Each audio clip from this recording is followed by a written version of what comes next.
So today we have a story about a statue of President William McKinley in Northern California in the city of Arcata. And we've got a small faction of people outside the town who have a problem with it and want it removed. Why? Because, as they say, he was a proponent of settler colonialism that savaged, raped, killed, blah, blah, blah. Now that's a pretty serious charge and not entirely inaccurate. However, it's a chicken and egg scenario because it wasn't just American settlers who were trying to stake their claim on land here in America. And I'll talk about that a little bit more in a few minutes. But how far is this going to go? Shouldn't there be some sort of number, some quantifiable minimal amount of people required, not just some entitled fancy pants city council people making the decision for a minority of people whose feelings are hurt?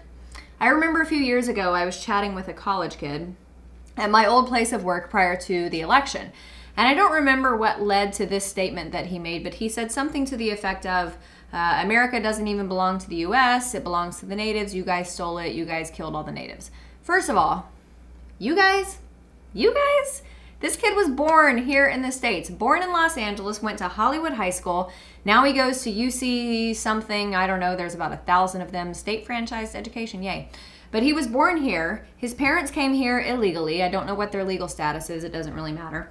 But they were enjoying the spoils of living here in the United States. So Oliver, if you're watching, I'm just going to give you a few little facts, okay? All right, so we didn't kill all the natives. When our ancestors arrived here, they touched down after a near apocalypse. In the decades between Columbus's discovery of America and the Mayflower landing at Plymouth Rock, the most devastating plague in all of human history spread across native territories.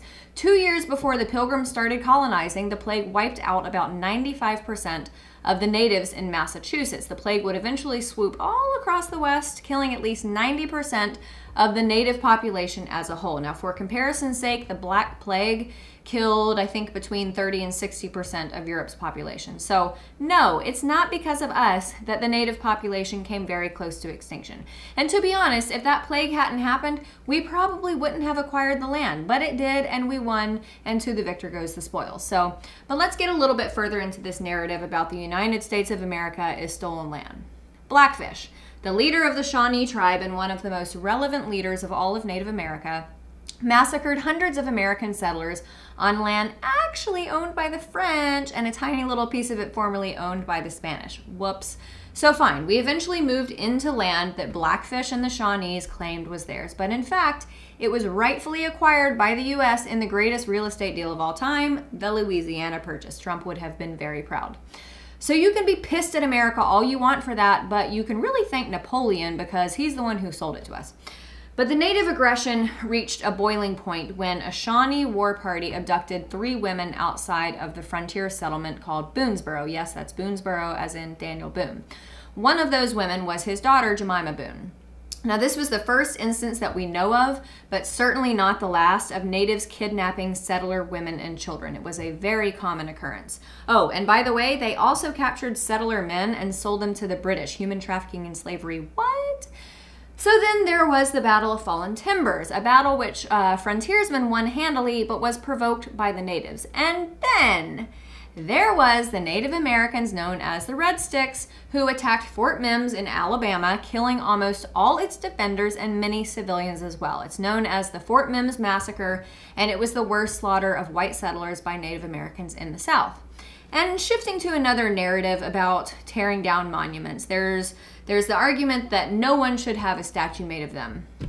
All right, if we're going to go by that standard, no more saints in churches, no more prophets, no more depictions of Jesus Christ or Allah or Buddha. We're done, yeah.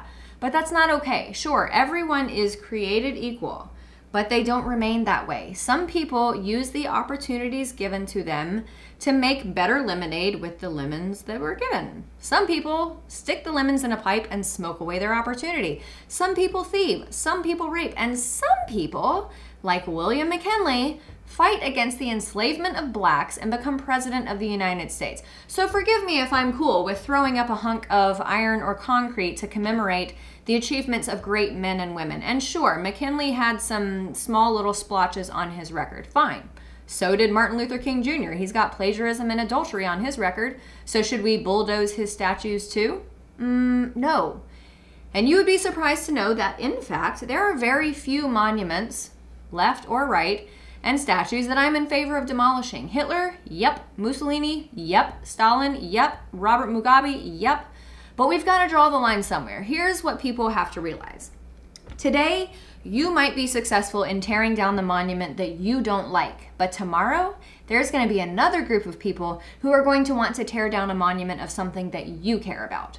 So pick your battles. Inanimate objects depicting someone who did a lot of great things with maybe a few not great things sprinkled in between, leave them alone. And those are just my thoughts. Thanks so much for watching, everybody. I'm Amanda Head for The Rebel. If you enjoyed my commentary and want to hear more from all of us over here at The Rebel, subscribe to our premium content at www.therebel.media/shows, and make sure you're following us on Facebook and Twitter for all of the latest news. Also, download our new app for The Rebel Media on the App Store. You download it super fast, and you will have access to all of our latest videos and your favorite Rebel shows. Thanks so much for watching. I'm Amanda Head for The Rebel.